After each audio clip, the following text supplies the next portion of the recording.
if it's okay with you, kind of like before we do get started, because like we said, there's a lot.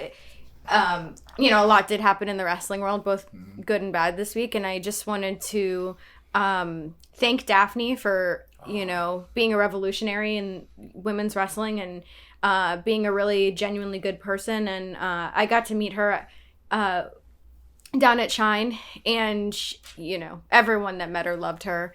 And if it's been said a lot, but if you ever feel that you're in a place like that, please don't hesitate to reach out for help, because there's always going to be someone there, to listen.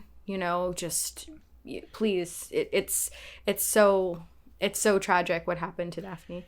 Yeah, very tragic, but unfortunately very common too in the industry. Well, all industries, football and professional wrestling. I lived with Luna for 18 years. I was with her, who was not on top of just what wrestling's done to her, but she was bipolar, she was schizophrenic, and so put all that on top of that, and the emotional roller coaster ride of professional wrestling and things, and how it's not an easy world to handle. You either you build for it or you're not. If you're fragile, it could just destroy you. It's a tough industry, and I don't think people realize that. And then you get like great human beings that come through, like Daphne, which I didn't know very well, but it sounds from your words, and I've heard from other people, was a tremendous person. She definitely need some more mental awareness. I've had some people reach out to me when that happened and said, hey, because they know that I run schools and training centers and stuff, and they go, I really think you should put that in the program somehow, mental things. And I do, though, because I spent so many years, I do talk about it. That's why I'm personally invested in each student that comes through, that I try to get to know them and understand their personal lives and this and that, to prepare them for this not so easy of an industry to survive in. Because, to be fair, you're here, you one day you're on top and you're king or queen. The next day you're dining and sleeping in dumpsters, and it can go the other way, but it doesn't go the other way too much. It usually goes from top to the bottom really fast and overnight. And it's hard to understand. And, unfortunately, and she was younger too, so she was 40, and then you had the other young lady that I spent some time with, who committed suicide. Well, last year, Ashley, Massaro, yeah, right. So I was on a European trip, and she reminded me a lot of Luna too. Self-destructive, different things, trying to adjust to the whole change of things, and the tumbling down and trying to get back up. And it could be a very cruel industry. You could be forgotten really fast, or you could feel like you're forgotten. You're not necessarily forgotten, but very hard to handle. It's very sad, and definitely do need more counseling. And I think people need to be more observant to the people they're around. If you're a trainer and you're breaking people into this industry, you really need to educate them and educate yourself on signs of depression or possible mental things and stuff like that, because it's very, very real, and it's not like it's a one-off here and there.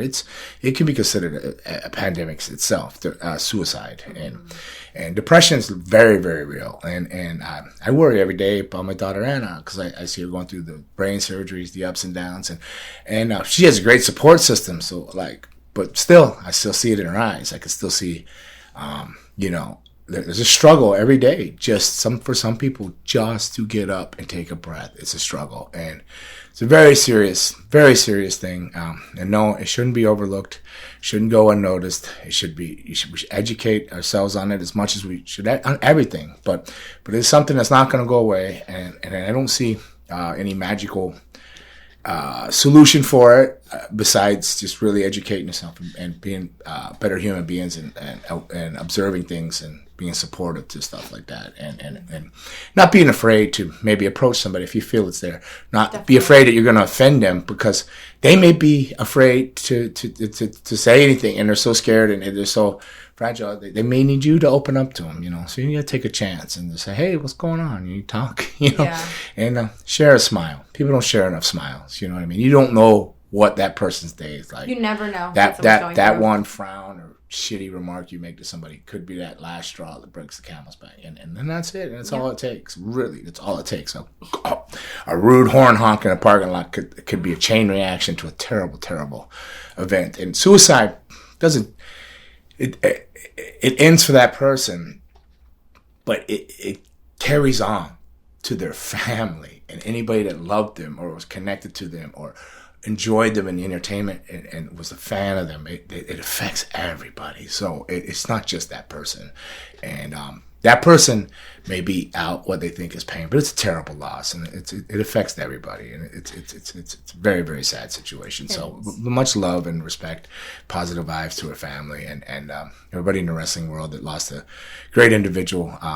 Sorry, and positive vibes, and keep positive out there, and write to them, even if you don't think they read their Twitters or their Instagrams and stuff.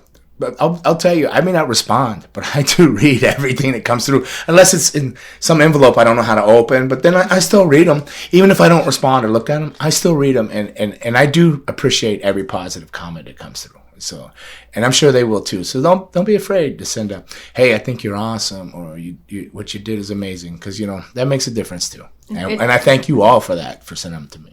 Yeah. Well, yeah. I mean, kind of to wrap it up, mental health is very important, and if I don't know, I think you said it very beautifully, and thank you for your words. And I think last night Nikki Ash paid tribute to Daphne. She wore a band on her arm, and I thought that was a really nice tribute. But that being said, I think it's important to talk about, but we got a lot to cover this week, and I think we have to start with AEW. Sorry, moment of transition. It's kind of hard coming from like a... No, I'm still, to be honest, because it's so sad that it's almost so common that you're like, okay. And it shouldn't be common. We shouldn't take suicide and death of any nature common, but a suicide especially. Yeah. Means somebody's really suffering. But, so, all right. I got to get on to a little brighter subject, and but no disrespect to that. Mad love and respect to her family and positive vibes. So we, boom, boom, boom.